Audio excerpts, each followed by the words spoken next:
उत्तर प्रदेश विधानसभा चुनाव आखिरी छोर तक पहुंच चुका है। सिर्फ एक चरण की वोटिंग बची है।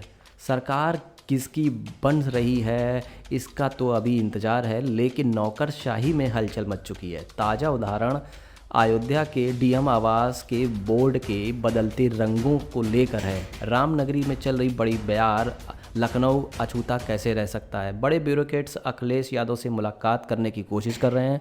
कुछ पुराने रिश्ते याद दिलाना चाहते हैं तो कोई नए रिश्ते बनाकर नींव रखना चाहता है। ये दृश्य इसलिए भी दिखने लगे हैं क्योंकि ये ब्यूरोक्रेट्स सियासत के मौसमी को अच्छी तरीके से समझते हैं। रोचक तथ्य ये है कि कल तक जो सीएम योगी आदित्यनाथ के करीबी अधिकारियों में शामिल थे, वो अब अखिलेश यादव से मुलाकात करने में जुगत लगा रहे हैं।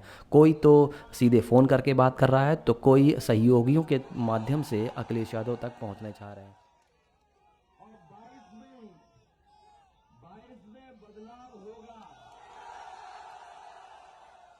सपा सूत्रों का दावा है कि पुलिस और प्रशासन के कई बड़े अफसर अब तक मुलाकात कर चुके हैं। चलिए अब आपको बताते हैं कि अखिलेश यादव से मिलने की कतार में आखिर कौन कौन लोग लाइन में लगे हुए हैं। समाजवादी पार्टी के बड़े नेता का दावा है कि योगी आदित्यनाथ के कई महत्वपूर्ण विभागों की जिम्मेदारी संभालने वाले एक सीनियर आईएएस अफसर अखिलेश यादव से बात करने की कोशिश कर रहे हैं। ये भी अंदर खाने में चल रहा है कि अखिलेश फिलहाल उनसे मिलना नहीं चाहते हैं। दूसरी तरफ सपा नेताओं का दावा है कि पुलिस महकमे के कई बड़े अफसर अखिलेश यादव से मुलाकात उनकी हो चुकी है।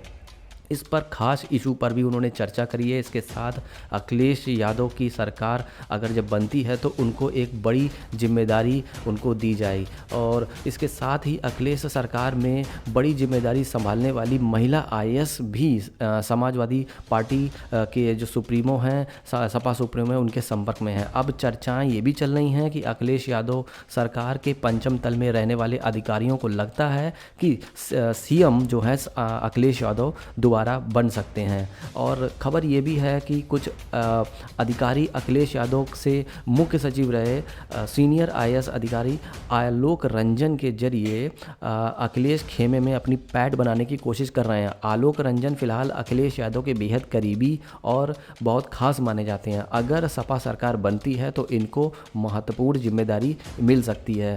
अयोध्या के डीएम आवास के बोर्ड का रंग बुधवार को बदल दिया गया। पहले भगवा था, जिसे बाद में हरा कर दिया गया, फिर उसके बाद लाल हो गया। ये सत्ता परिवर्तन है जिसकी वजह से यूपी में भगवा से भाजपा तो हरे रंग को सपा से जोड़ा जा रहा है। तो ये बुधवार को एक सीन था जो चला आ रहा था।